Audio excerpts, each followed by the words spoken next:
Hi friends, welcome back to be happy Kannada blog.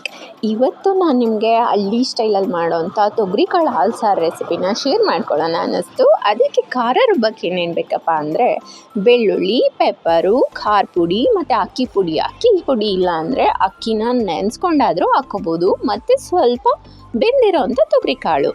ಒಗ್ಗರಣೆಗೆ ಇದಕ್ಕೆ ಸಾಸಿವೆ, ಜೀರಿಗೆ ಮತ್ತು ಕರಿಬೇವಿನ ಸೊಪ್ಪು, ಒಂದೆರಡು ಮೆಣಸಿನ್ಕಾಯಿ ಇದ್ದರೆ ಸಾಕು ಒಗ್ಗರಣೆಗೆ.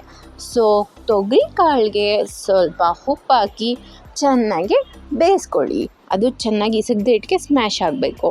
ಆ ಬೇಯಿಸ್ಕೊಳ್ಳೋ ಟೈಮಲ್ಲೇ ಸ್ವಲ್ಪ ಸಾಲ್ಟು ಹಾಕ್ಕೊಂಡು ಚೆನ್ನಾಗಿ ಬೇಯಿಸ್ಕೊಳ್ಳಿ. ನೀರು ಜಾಸ್ತಿ ಹಾಕ್ಕೋಬಾರ್ದು. ಅದು ಬೇಯೋಕ್ಕೆ ಎಷ್ಟು ಬೇಕೋ ಅಷ್ಟು ಮಾತ್ರ ನೀರು ಹಾಕ್ಕೊಳ್ಳಿ. ಅದಾದಮೇಲೆ ನಂಗೆ ಕರೆಂಟ್ ಹೋಗಿದ್ದು, ಖಾರ ರುಬ್ಬೋಕ್ಕಾಗಲಿಲ್ಲ. ಸೊ ಅದೆಲ್ಲ ಇಂಗ್ರೀಡಿಯೆಂಟ್ಸ್ನು ಇದಕ್ಕೆ ಆ್ಯಡ್ ಮಾಡಿಕೊಂಡು ಲೋಟದಲ್ಲೇ ಸ್ವಲ್ಪ ಸ್ಮ್ಯಾಶ್ ಮಾಡಿಕೊಂಡೆ. ಆಮೇಲೆ ಹಾಲು ಹಾಕ್ಬಿಟ್ಟು, ಹಾಲನ್ನು ಸಹ ಕಾಯಿಸ್ಬಿಟ್ಟು ಹಾಕ್ಕೊಳ್ಳಿ. ಹಾಲು ಹಾಕ್ಬಿಟ್ಟು ರುಚಿಗೆ ತಕ್ಕಷ್ಟು ಉಪ್ಪು ಹಾಕಿ ಒಗ್ಗರಣೆ ಹಾಕಿ ಕುದಿಸ್ಕೊಂಡ್ರೆ ಹಾಲು ಸಾರು ರೆಡಿ. ಸೂಪರ್ ಟೇಸ್ಟಿ ಹಾಲು ಸಾರು. ಮತ್ತು ಬೆಟ್ಟದ ನೆಲ್ಲಿಕಾಯಿ ತಂದಿದ್ದೆ, ಅದರೊಳಗೆ ನೆಲ್ಲಿಕಾಯ್ದು ಚೆನ್ನಾಗಿ ತೊಳೆದುಬಿಟ್ಟು ಈ ಥರ ಹಬೇಲಿ ಬೇಯಿಸ್ಕೊಂಡು ಅದನ್ನು ಸಣ್ಣ ಸಣ್ಣ ಭಾಗ ಆಗಿ ಕಟ್ ಮಾಡ್ಕೋಬೇಕು. ಇದರಿಂದ ನಾನು ಕ್ಯಾಂಡಿ ಮಾಡ್ತಾಯಿದ್ದೀನಿ. ಯಾಕಂದರೆ ಇದನ್ನು ಸ್ಟೋರ್ ಮಾಡೋದಕ್ಕೆ ನಾನು ಫ್ರಿಡ್ಜ್ ಯೂಸ್ ಮಾಡಲ್ಲ. ನಾನು ಆದಷ್ಟು ಫ್ರಿಡ್ಜ್ ಯೂಸ್ ಮಾಡೋದೇ ಇಲ್ಲ. ನ್ಯಾಚುರಲ್ಲಾಗಿ ತರಕಾರಿ ಬಳಸ್ಬೇಕಂತ ಇಷ್ಟಪಡ್ತೀನಿ. ಹಾಗಾಗಿ ಮನೆಯಲ್ಲಿ ದೇವಸ್ಥಾನಕ್ಕೆಲ್ಲ ಹೋದಾಗ ಕಲ್ಲು ಸಕ್ಕರೆ ಇದೆಲ್ಲ ತುಂಬ ತಂದುಬಿಟ್ಟು ಸ್ಟೋರ್ ಆಗಿತ್ತು. ಸೊ ಏನಪ್ಪ ಮಾಡೋದು ಅಂದ್ಬಿಟ್ಟು ಕಲ್ಲು ಸಕ್ಕರೆನೆಲ್ಲ ಪುಡಿ ಮಾಡಿಕೊಂಡು ಅದು ಸಣ್ಣ ಪೀಸ್ ಮಾಡೆಲ್ಲ ಕಟ್ ಮಾಡ್ಕೊಂಡಿದ್ನಲ್ಲ, ಅದಕ್ಕೆ ಕಲ್ಲು ಸಕ್ಕರೆ ಪುಡಿ ಹಾಕ್ಬಿಟ್ಟು ಸಣ್ಣ ಉರಿಲಿ ಚೆನ್ನಾಗಿ ಕುದಿಸ್ಬೇಕು. ಅದು ಹೆಂಗಪ್ಪ ಅಂದರೆ ಅದು ನೋಡಿ, ಕಲ್ಲು ಸಕ್ಕರೆ ಪುಡಿ ಎಲ್ಲ ಹಾಕಿದಾಗ ಹಂಗೆ ನೀರು ಬಿಟ್ಕೊಳ್ಳುತ್ತೆ. ಫುಲ್ಲು ಪಾಕ ಥರ ಬರುತ್ತೆ. ಚೆನ್ನಾಗಿ ಕುದ್ದಿ ಗಟ್ಟಿಯಾಗಿ ಆ ಪುಡಿ ಎಲ್ಲ ಅದು ಕರಗಿ ಸಿರಪ್ ಆಗುತ್ತಲ್ವ, ಶುಗರ್ ಸಿರಪ್ ಥರ ಆಗುತ್ತಲ್ಲ ಕಲ್ಲು ಸಕ್ಕರೆದು, ಅದು ಹೋಳುಗಳಿಗೆಲ್ಲ ಕೋಟ್ ಆಗಬೇಕು. ಕೋಟ್ ಆಗಿಬಿಟ್ಟು ಅದು ನಾವು ಅದು ಆರಿಸ್ದೇ ಇಟ್ಕೆ ಅದೇನಾಗುತ್ತೆ, ಫುಲ್ ಅದ್ರ ಮೇಲೆಲ್ಲ ಕೋಟಾಗಿ ಫ್ರೀಸ್ ಆಗೋ ಥರ ಆಗುತ್ತೆ.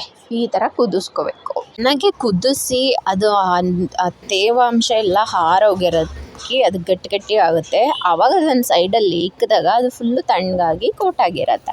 ಸೊ ರೆಡಿ ಆಯಿತು ಆಮ್ಲ ಕ್ಯಾಂಡಿ. ಹಾಗೆ ಇವತ್ತು ಬನಶಂಕರಮ್ಮ ತಾಯಿ ದೇವಸ್ಥಾನಕ್ಕೆ ಹೋಗಿದ್ದೆ. ಅಲ್ಲಿಂದ ಹೊರನೋಟ ಹೀಗಿದೆ ನೋಡಿ. ದೇವಸ್ಥಾನದ ಒಳಗಡೆ ಫೋನ್ನ ಅಲೋ ಮಾಡಲ್ಲ, ಹಾಗಾಗಿ ಫೋಟೋ ತೊಗೊಳೋಕ್ಕೆಲ್ಲ ಪರ್ಮಿಷನ್ ಇಲ್ಲ. ಹಾಗಾಗಿ ಈಚೆನೇ ಸುಮ್ಮನೆ ಹಾಗೆ ವಿಡಿಯೋ ಮಾಡಿಕೊಂಡೆ. ಆ ದೇವಸ್ಥಾನಕ್ಕೆ ಹೋದರೆ ಏನೋ ಒಂಥರ ಖುಷಿ, ಸಮಾಧಾನ ಎಲ್ಲ ಸಿಗುತ್ತೆ. ಯಾಕಂದರೆ ಎಷ್ಟೊಂದು ಜನ ನಿಂಬೆಹಣ್ಣು ಧೂಪ ಹಚ್ಚಕ್ತಾ ಇರ್ತಾರೆ, ಎಷ್ಟೊಂದು ಜನ ಹೆಣ್ಮಕ್ಳು ಇರ್ತಾರೆ. ಒಂಥರ ಚಿಕ್ಕ ಮಕ್ಕಳಿಂದ ಹಿಡಿದು ವಯಸ್ಸಾದವ್ರ ಥರ ಎಲ್ಲರೂ ನಮ್ಗೆ ನೋಡೋ ಅವಕಾಶ ಸಿಗುತ್ತೆ. ಅದೊಂಥರ ಏನಪ್ಪ ಅಂದರೆ, ನಾವು ಫಂಕ್ಷನ್ಗೆ ಹೋದಾಗ ಹೆಂಗೆ ಖುಷಿ ಆಗುತ್ತೋ ಹಂಗೆ ಈ ದೇವಸ್ಥಾನಕ್ಕೆ ಹೋದಾಗ ಒಂಥರ ತವ್ರ ಮನೆಗೆ ಹೆಣ್ಮಕ್ಳು ಹೋದಾಗ ಹೆಂಗೆ ಖುಷಿ ಆಗುತ್ತೋ ಆ ಥರ ಫೀಲ್ ಆಗುತ್ತೆ. ನನಗಂತೂ ತವ್ರ ಮನೆಯೇ ಅದು. ಅಷ್ಟು ಖುಷಿ ಆಗುತ್ತೆ. ಚಿಕ್ಕ ಮಕ್ಕಳಿಂದ ದೊಡ್ಡವರು ಎಲ್ಲರೂ ಮಾತಾಡೋದಕ್ಕೆ ಸಿಗ್ತಾರೆ. ತಾಯಿ ಮನೆಗೆ ಹೋದಷ್ಟೇ ಖುಷಿ ಅಲ್ಲಿ ಸಿಗುತ್ತೆ. ಅದು ನಿಜಕ್ಕೂ ತಾಯಿ ಮನೆಯೇ. ಮತ್ತು ಬೇಗ ಏನಾದರೂ ಹೋದರೆ ಅಲ್ಲೇ ಬ್ರೇಕ್ಫಾಸ್ಟು ಸಹ ಕೊಡ್ತಾರೆ. ದೇವಸ್ಥಾನದಲ್ಲಿ ಪ್ರಸಾದ ಕೊಡ್ತಾರೆ ಬೆಳಗ್ಗೆ ಹೊತ್ತು. ಮತ್ತು ಮಧ್ಯಾಹ್ನ ಏನಾದರೂ ಹೋದರೆ ಅಲ್ಲಿ ಅನ್ನ ಸಾಂಬಾರು ಪ್ರಸಾದನೂ ಸಹ ಇರುತ್ತೆ.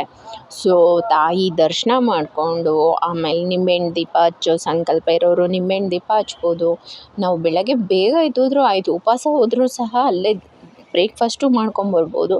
ಸೊ ಸೇಮ್ ತಾಯಿ ಮನೆಗೆ ಹೋಗಿರೋ ಥರನೇ ಫೀಲ್ ಆಗುತ್ತೆ ಹೆಣ್ಮಕ್ಳಿಗಂತೂ ಈ ದೇವಸ್ಥಾನದಲ್ಲಿ. ತುಂಬ ಕ್ಲೀನಾಗೂ ಸಹ ಇರುತ್ತೆ.